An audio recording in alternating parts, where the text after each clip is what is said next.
Welcome audience, कैसे हैं? क्या हालचाल है? होपफुली आप सब लोग बिल्कुल ठीक ठाक होंगे। आज एक बहुत ही कॉमन डिसऑर्डर पे बात करेंगे जिसका नाम है एंजाइटी डिप्रेशन, जो आजकल बहुत ज़्यादा कॉमन है। आज एंजाइटी और डिप्रेशन सिर्फ स्ट्रेस नहीं रहा, ये साइलेंट एपिडेमिक्स बन चुका है। आप हंस रहे होते हैं, काम कर रहे होते हैं, लेकिन अंदर से दिल हैवी होता है। सडन सांस तेज़ हो जाती है, दिमाग रुकने का नाम नहीं लेता। सोचिए, क्या ये कमज़ोरी है या एक मेडिकल कंडीशन? इस वीडियो में हम क्लियरली सिंपल समझेंगे कि एंजाइटी क्या होता है, डिप्रेशन क्या होता है, क्यों होता है, आजकल इतना ज़्यादा क्यों हो रहा है, और सबसे इम्पोर्टेंट, मैनेज कैसे करें। एंजाइटी क्या होती है? एंजाइटी एक नेचुरल अलार्म सिस्टम है। जब हम डेंजर फील करते हैं, let's say for example exams का कोई इंटरव्यू है या कोई प्रॉब्लम है, दिमाग बॉडी को अलर्ट करता है। Anxiety is the basically body fight और फ्लाइट रिस्पॉन्स। प्रॉब्लम कब बनती है? जब छोटी छोटी बातों पर दिल घबराने लग जाए, हार्ट बीट फास्ट हो जाए, स्वेटिंग एकदम स्टार्ट हो जाए, ट्रिमर्स, ओवर थिंकिंग रुके ही ना, बिना किसी वजह के, बिना किसी डर के, यहाँ एंजाइटी डिसऑर्डर बन जाता है। अब देखते हैं डिप्रेशन क्या है। डिप्रेशन सिर्फ उदासी नहीं है। डिप्रेशन मीन्स हर चीज़ में से इंटरेस्ट का ख़त्म हो जाना, एनर्जी डाउन हो जाना, नींद या भूख डिस्टर्ब हो जाना, नींद आई ना, पूरी पूरी रात लेटे रहें बट नींद ना आए, होपलेसनेस, यानी कि मैं किसी काम का नहीं रहा, ये वाली feeling. Depression is not laziness, it is the weakness, it is the real medical illness. Anxiety और डिप्रेशन दोनों क्यों होते हैं, इसके हम आज कॉजेस देखेंगे डिटेल से। Number 1, brain chemicals, serotonin, dopamine और नॉरएपिनेफ्रिन का इम्बैलेंसमेंट। जब ये हार्मोन्स इम्बैलेंस हो जाते हैं, जब इनका इम्बैलेंसमेंट हो जाता है। Number 2, genetics. अगर आपकी फैमिली हिस्ट्री हुई हो, आपकी किसी फुप्पो, हाला, मदर, भाई, किसी को भी एंजाइटी डिप्रेशन रहा हो, तो रिस्क है आपको भी हो सकता है। Number 3, trauma, stress. कोई चाइल्डहुड ट्रॉमा, कोई रिलेशनशिप इश्यूज़, कोई फाइनेंशियल स्ट्रेस हो, कोई एकेडमिक प्रेशर हो, ये सब इसकी वजह से भी एंजाइटी डिप्रेशन हो सकता है। नंबर 4, मेडिकल कॉजेज़, जैसे कि thyroid problems, vitamin B12 deficiency, कोई क्रॉनिक इलनेस हो। नंबर 5, लाइफस्टाइल, पुअर स्लीप, जो आजकल मेजॉरिटी पूरी पूरी रात जागती रहती है। फिर जंक फूड का इस्तेमाल, पिज़्ज़ा, बर्गर, पास्ता, और फिर इसके साथ no physical activity, excessive screening time, all the time phone use करना, ऑल द टाइम लैपटॉप के आगे बैठे रहना, एंजाइटी डिप्रेशन कॉज करता है। अच्छा, अब हमें देखना है कि आजकल इतना ज़्यादा ये क्यों इंक्रीज़ कर रहा है। इसके अगेन हम थोड़ा सा और इस पे नज़र डालेंगे। Social media comparison, social media comparison, social media से ख़ुद को कंपैरिजन करना, 24/7 प्रेशर टू परफॉर्म, अनसर्टेनली कैरियर हो सकता है, lack of emotional support.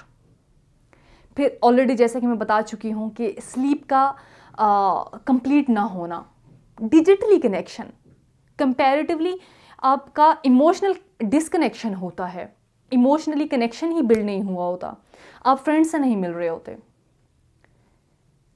So digital connection, social media को छोड़ें, रियल लाइफ की तरफ आएं, फ्रेंड्स से मिलें, फैमिली को टाइम दें। ठीक है, अब हम देखेंगे कि एंजाइटी डिप्रेशन को मैनेज कैसे करें।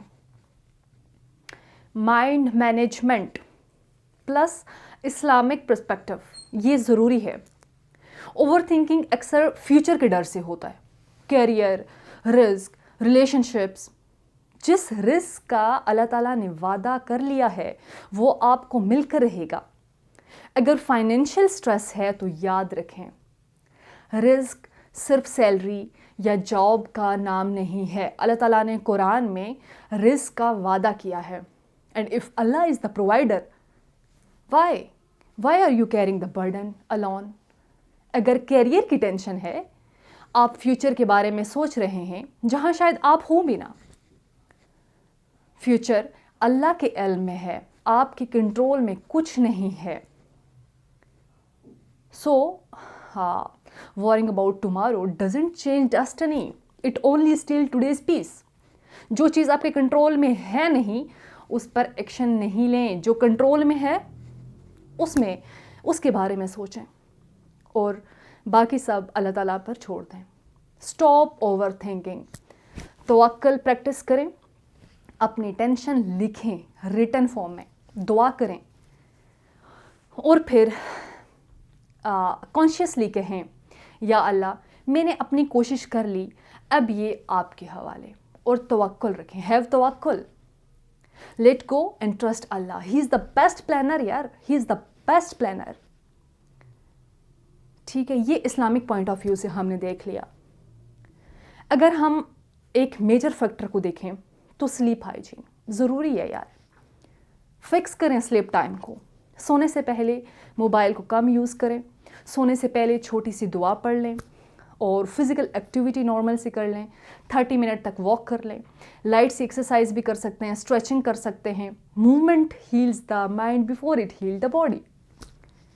सोशल एंड इमोशनल सपोर्ट, अपनी फीलिंग्स दबा कर ना रखें, किसी ट्रस्टेड इंसान से बात करें। नंबर 6, प्रोफेशनल हेल्प ज़रूरी है। किसी साइकोलॉजिस्ट से भी मिल सकते हैं, किसी साइकेट्रिस्ट से भी मिल सकते हैं, थेरेपी ले सकते हैं, मेडिकेशन ले सकते हैं। ठीक है, ज़रूरी है, इसमें हेजिटेट होने की कोई बात नहीं है। फिर अब हम अगर देखें कि इस एंजाइटी डिप्रेशन में क्या डाइट लेनी चाहिए, फ्रूट्स यूज़ कर सकते हैं, वेजिटेबल्स मोस्टली आप अपने डाइट में ऐड ऑन कर सकते हैं।